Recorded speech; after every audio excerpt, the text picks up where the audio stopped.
साथ रहेगा। हसन बख्शी साहब हमें ज्वाइन कर चुके हैं, चेयरमैन आबाद है आप, इसके अलावा दीगर पैनल भी हमारा मौजूद है। हसन साहब, अभी जो इक्तिसादी सर्वे पेश किया गया है उसके अंदर कुछ तसल्ली बख्श चीज़ें भी हैं, कुछ अलार्मिंग चीज़ें भी हैं। पूरा साल, पिछला पूरा साल जो गवर्नमेंट की कारकर्दगी रही, जो एक बजट था जिस पर काम भी हुआ, पॉलिसीज भी बनी, उसको कैसे आप देखते हैं? और जो कल आने वाला बजट है उससे क्या एक्सपेक्टेशंस हैं आपकी? जी, बिस्मिल्लाहिर्रहमानिर्रहीम। मैं ये समझता हूँ पिछले 3 साल पूरे पाकिस्तानी कौम ने सफ़र किया है। एक प्रोफेशनल सैलरी बेस्ड आदमी ने हायर टैक्स देके और इन्फ्लेशन, चाहे वो एनर्जी इन्फ्लेशन हो, चाहे वो फूड इन्फ्लेशन हो, उसको फेस करके जो इंडस्ट्री चला रहे थे उन्होंने हायर एनर्जी कॉस्ट, बहुत हायर एनर्जी कॉस्ट दी। और हमारे जैसे जो बिल्डर्स एंड डेवलपर्स थे उन्होंने uncertainty and higher rate of taxes की वजह से बहुत सफ़र किया है। खैर मुश्किल वक्त था पाकिस्तान पे, अल्लाह ताला ने खैरियत से गुजार दिया। स्टेबिलिटी की बात सुनते हैं कि इस वक्त स्टेबिलिटी आई है, तो मैं उम्मीद रखता हूँ कि आने वाला बजट वो बजट होगा जिसमें पाकिस्तानियों को काम करने का मौके भी मिलेंगे, पाकिस्तानी इकॉनमी चलेगी जिससे एम्प्लॉयमेंट भी जनरेट होगी, रेवेन्यू भी जनरेट होगा और एक्टिविटी भी जनरेट होगी। देखिए, जिस सेक्टर को मैं बिलोंग करता हूँ, कंस्ट्रक्शन सेक्टर को, वो 72 एलाइड इंडस्ट्रीज साथ चलाता है। वो सेक्टर 10 मिलियन लोगों को रोज़गार देता है।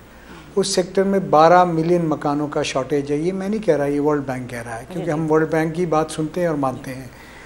इसी तरह उस सेक्टर में ख़रीदार भी पाकिस्तानी है, बनाने वाला भी पाकिस्तानी है, बनवाने वाला भी पाकिस्तानी है।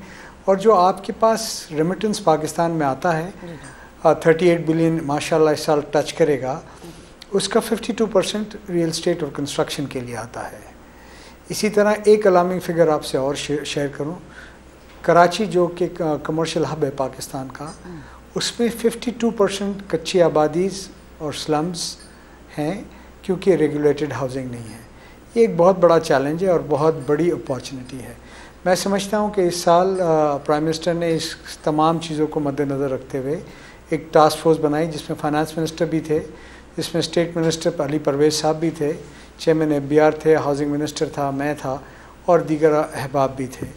और तमाम उस कमेटी ने यूनानिमसली रिकमेंड किया कि जो आपने इस वक्त ट्रांसफ़र पे पाकिस्तान में 16 से 18% टैक्सेस हैं फाइलर के लिए, और 35 से 40% नॉन फाइलर के लिए टैक्सेस हैं। बराए मेहरबानी इसको रीजनली कम्पटिटिव बनाएं। हमारे इर्द गिर्द मुल्कों में जहाँ पाकिस्तान का इन्वेस्टमेंट जा रहा है वहाँ पर ये शरह टैक्सेस की 4 से 5% है। अगर आप नहीं करेंगे तो देखिए, पाकिस्तान में हाउसिंग की तो एक बहुत बड़ी डिमांड है और रिक्वायरमेंट है। कच्ची आबादियाँ बढ़ती रहेंगी, वो मकान बनते रहेंगे जो खुदा न खास्ता ना सिस्मिक प्रूव होंगे, ना वहाँ कोई आर्किटेक्ट इन्वॉल्व होगा, ना कोई इंजीनियर होगा, अनऑथराइज अनअप्रूव कंस्ट्रक्शन होती रहेगी। और हमारे जैसे जो रेगुलेटेड लोग हैं वो अपनी एक्सपर्टीज़, वो अपना सरमाया पाकिस्तान से बाहर ले जाएंगे। May it be Dubai and may it be Saudi Arabia as well, because मैं इस बात का बिल्कुल कायल हूँ कि पैसा और पानी अपना रास्ता खुद बनाता है, नोबडी कैन स्टॉप इट। बिल्कुल सो हमारी गवर्नमेंट से ये आपने बड़ी अच्छी बात की। ना सिर्फ ये हमारा सेक्टर बल्कि दीगर सेक्टर भी बाहर ममालिक का रुख करते हैं। लेकिन एक चीज मैं ऐड करना चाहूंगी, हमने देखा कि तामीरात का जो सेक्टर है, जो रियल एस्टेट सेक्टर है, उसने जो है वो अचीव किया है। 3.75 टारगेट था, 3.7 अचीव किया, यानी हम ये कह सकते हैं कि इसमें बेहतरी हुई। लेकिन उसके बावजूद पूरा साल हमने देखा कि हमें आवाज़ यही आती रही कि नहीं, बेहतरी नहीं हुई, हमने कुछ अचीव नहीं किया। होपफुली मैडम के इनको जो फिगर्स दिए गए हों जिन्होंने भी, क्योंकि मैं फाइनेंस मिनिस्टर को पर्सनली जानता हूँ, उनकी इंटेग्रिटी के बारे में मतलब अब बोर्ड है। हाउएवर जिसने भी फिगर्स दिए हैं ये होपफुली वो सही हों। मैं जब देखता हूँ स्टील मैन्युफैक्चरिंग प्रोडक्शन गिर गई है, सीमेंट मैन्युफैक्चरिंग प्रोडक्शन गिर गई है, एल्युमिनियम मैन्युफैक्चरिंग प्रोडक्शन गिर गई है, पाइप मैन्युफैक्चरिंग, दीगर मैन्युफैक्चरिंग सब 30 to 50% कैपेसिटी पे चल रहे हैं। अगर we are achieving those figures, so I don't know where are we getting those figures from. ठीक है हसन बख्शी साहब, आप हमारे साथ ही मौजूद रहिएगा। ये जो आपने बताया कि नंबर्स गिरे हैं, ये क्या नंबर्स हैं ये भी हम आपसे जानेंगे, और क्या मुतालबात आप हुकूमत के सामने रखना चाहते हैं वो भी आपसे जानेंगे। पैनल हमारे साथ मौजूद है, उन्हें भी शामिल गुफ्तगू करते हैं। डॉक्टर काशिफ सालिक साहब हमारे साथ मौजूद हैं। डॉक्टर साहब, एक मरतबा फिर से आपको खुशामदीद कहेंगे, आप हमारे साथ मौजूद हैं, पहले से भी गुफ्तगू हमारी चल रही है। सर, क्या अब आप कहते हैं कौन कौन से ऐसे डिपार्टमेंट्स हैं जहाँ पर अब आपका SDPI का जो है वो मुतालबा है कि यहाँ पर हुकूमत को जो है वो काम करने की अब ज़रूरत है? जी, बहुत शुक्रिया। मेरे ख्याल में जो सबसे अहम चीज़ है, क्योंकि रिसर्च एंड डेवलपमेंट सेक्टर से मेरा ताल्लुक है और उसमें हम देखते हैं कि लोगों की परसेप्शन क्या है। तो ओवरऑल परसेप्शन तो बड़ी पॉजिटिव है। वो मिनिस्टर साहब ने भी गैलप के सर्वे और दूसरे सर्वेस की बात की है कि नेशनल ऑप्टिमिज्म बहुत हाई है। लेकिन अब ये देखना है कि ये बजट के अंदर कैसे ट्रांसलेट होता है, क्योंकि अभी जो हसन बख्शी साहब भी बात कर रहे थे कि फिगर्स के अंदर कुछ ऊपर नीचे है, तो वो देखना है कि जो टारगेट्स हमें दिए उन टारगेट्स को तो वो पॉजिटिव तो रहे, लेकिन जो हमारे मेन टारगेट्स थे उसको हमने अचीव किया या नहीं किया। मैं आपको बताऊं कि एज ए रिसर्चर जो मैं समझता हूं कि सबसे अहम चीज़ जो अभी हमें नेक्स्ट बजट में देखनी पड़ेगी वो रेगुलेशन, डी रेगुलेशन और जो प्रोक्योरमेंट मेथड्स हैं, जो मेजर क्रॉप्स हैं आपकी, खासतौर पे वीट के, वो उसको किस तरह मैनेज किया जाता है, कैसे उसको ग्रेजुअली जो है, क्योंकि आपने देखा है कि ये जो फसलें हैं इस पिछले 1 साल में बहुत ज़्यादा डिस्टर्ब हुई हैं। फार्मर्स जो हैं ग्रास रूट लेवल पे बहुत डिस्टर्ब हुए हैं। तो फार्मर्स को किस तरह मैकेनिज्म के थ्रू उनको उनकी हालत को देखा जाता है, उनको बेहतर किया जाता है और कौन से मेजर्स किए जाते हैं। तो ये जो डी रेगुलेशन आपने की है प्रोक्योरमेंट प्रोसेस की, अगर आप बात कर रहे हैं कि आपने इलेक्ट्रॉनिक वेयर हाउसेस सिस्टम दे दिया है, तो वो स्मॉल फार्मर्स तक बहुत जो कि उनकी लाइवलीहुड्स एग्रीकल्चर के ऊपर है, तो कैसे उनको इस बजट के अंदर टेक केयर किया जाता है। सबसे पहली अहम चीज़ ये है। दूसरी जो अहम चीज़ जो मिनिस्टर ने बात की है कि प्राइवेट सेक्टर इन्वेस्टमेंट की बहुत ज़्यादा ज़रूरत है। तो हम ये देखना चाहेंगे कि ये प्राइवेट सेक्टर जो पहले ही बहुत ज़्यादा रेगुलेशंस और टैक्स के ऊपर है, खासतौर पे कॉर्पोरेट सेक्टर जिसमें बेवरेजेस हैं, डेयरी इंडस्ट्री है, उसके ऊपर आपके बहुत ज़्यादा टैक्सेस लगे हुए हैं। 18% टैक्स आपका सिर्फ पैकेज मिल्क के ऊपर है। तो इस तरह के सिनेरियोज के अंदर गवर्नमेंट क्या इस बजट के अंदर हमें इंसेंटिव देगी कि प्राइवेट सेक्टर दोबारा री इन्वेस्टमेंट की तरफ आएगा, और ख़ास तौर पे जब ये प्राइवेट सेक्टर जो है आप उसको लिंक कर रहे हैं इन फॉरेन इन्वेस्टमेंट के साथ, तो वो कौन से एवेन्यूज होंगे जिसमें गवर्नमेंट जो है इस टैक्स के अंदर वो प्रोवाइड करेगी। ख़ास तौर पे एग्री टेक स्टार्टअप्स जो हैं वो तकरीबन 300 मिलियन US जो है डॉलर्स, वो एनुअली उसके इन्वेस्टमेंट होती है, फॉरेन इन्वेस्टमेंट आपकी आती है।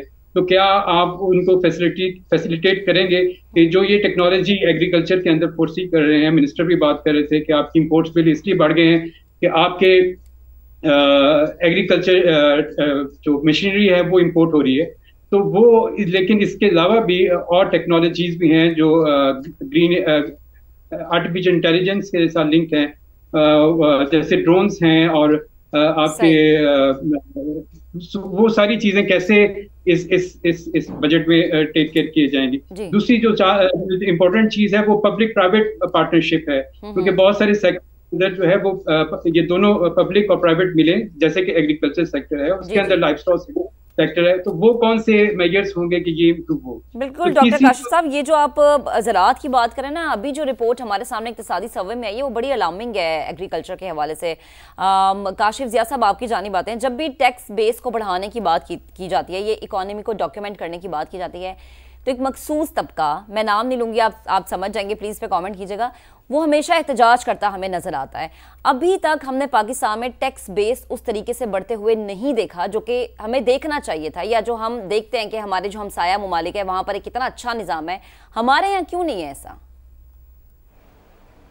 देखें, इसमें सबसे ज़्यादा जो ज़रूरत है वो सबसे ज़्यादा FBR के ऊपर ट्रस्ट फैक्टर जो है, ट्रस्ट डेफिसिट जो है हमारा इंडस्ट्री का, हमारे रिटेलर्स का, हमारी आम आवाम का, वो बहुत ज़्यादा है। तो मेरे ख्याल में गवर्नमेंट को जो सबसे पहले काम करना चाहिए वो सॉफ्ट इमेज FBR का डेवलप करना चाहिए, एक फ्रेंडली इन्वायरमेंट करना चाहिए।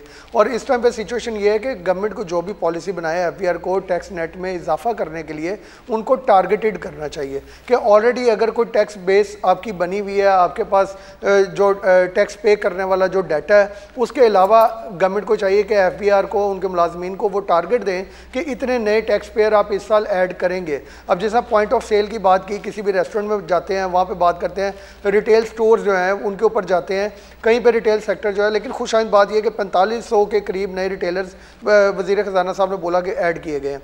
अब इस तरह के कई पाकिस्तान में इस तरह के सेक्टर्स मौजूद हैं जहाँ पे टैक्स नेट को बढ़ाया जाता है, लेकिन सबसे ज़्यादा टैक्स कलेक्ट करने में जो रुकावट है, क्योंकि जो अवाम है वो समहाउ कहीं पे पढ़ी लिखी नहीं है, अगर कहीं पे पढ़ी लिखी नहीं है तो वो हेजिटेट करते हैं कि वो अपना डाटा फाइल करेंगे तो कल को मल्टीपल टैक्स बर्डन्स उनके ऊपर बढ़ाए जाएंगे, उतने ही ऑडिट्स क्लियर किए जाएंगे।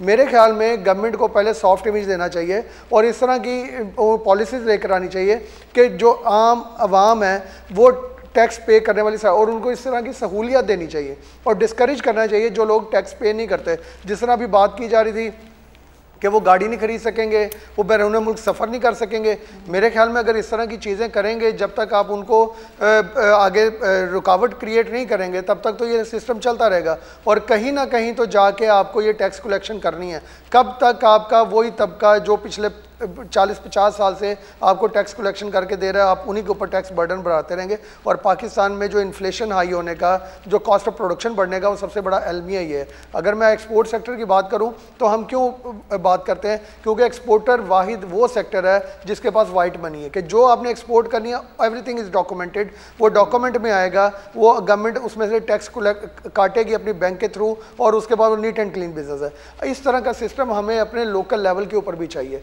तो हम बात गवर्नमेंट से ऑलवेज ये करते हैं कि हमारे ऊपर टैक्स बर्डन बढ़ाने की बजाय हम टैक्स पे कर रहे हैं, हम तो इस मुल्क के लिए डॉलर्स कमा के दे रहे हैं। और मेरे ख्याल में पाकिस्तान को जिस टाइम पे फोकस करना चाहिए, इनका आईटी सेक्टर बड़ा अच्छा, वज़ीर ख़जाना साहब ने बोला कि $4 बिलियन की जो है वो उन्होंने आईटी में उन्होंने एक्सपोर्ट की है। उसके बाद हमारा ह्यूमन रिसोर्स जो है, जो कि हमारी सबसे बड़ी पावर है, उसने की है। टेक्सटाइल सेक्टर है जो बैकबोन ऑफ द कंट्री है।